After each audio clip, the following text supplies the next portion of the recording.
अतिशय हृदयद्रावक घटना घडलेली आहे। घरापुढे घातलेला मांडव, रात्री उशिरापर्यंत चाललेली हळद, नवरदेवासह घरातील सर्वांचीच चालू असलेली लगबग ही होती संगीता जाधव यांच्या घरातील लगीनघाई।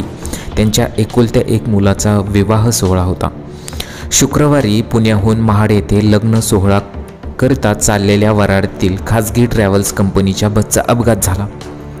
या अपघातात 5 जणांचा मृत्यू झाला तर काही जखमी झाले। मृतांपैकी संगीता धनंजय जाधव यांचा जागीच मृत्यू झाला। संगीता या नवरदेव मुलगा स्वप्नील जाधव यांच्या आई होत्या। कोकणातील मानला गावातील मूळ रहिवासी असलेले जाधव कुटुंब नोकरी व्यवसायानिमित्त पुण्यात आले आणि झरोली येथे स्थायिक झाले।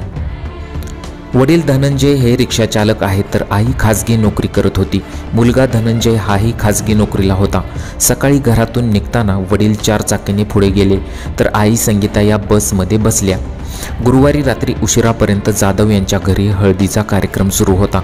या निमित्ताने अनेक पाहुणे त्यांच्या घरी उपस्थित होते। सकाळी 6:15च्या दरम्यान काही वराडी मंडळी बसने तर काही इतर वाहनांनी विवाहस्थळी असलेल्या काटेदरे पोस्ट मोहोद महाड जिल्हा रायगड येथे निघाले।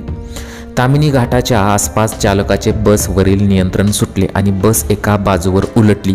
या अपघातात मृत आणि जखमी झालेले सर्व जण हे जाधव कुटुंबाचे जवळचे नातेवाईक आहेत। जखमींपैकी काहींना ससून रुग्णालयात आणण्यात आले। या अपघातात मृत झालेल्या वंदना जाधव या सहसा लग्न कार्यक्रमांना जात नसत, मात्र त्या या विवाह सोहळ्याला गेल्या आणि त्यांच्यावर काळाने घाला घातला, असे त्यांच्या नातेवाईक सतीश जगताप यांनी सांगितले। या अपघातात मृत झालेले गौरव अशोक धनावडे यांना त्यांच्या पश्चात पत्नी व 1-1.5 वर्षाचा मुलगा असल्याने कुटुंबात हळहळ व्यक्त केली जात आहे।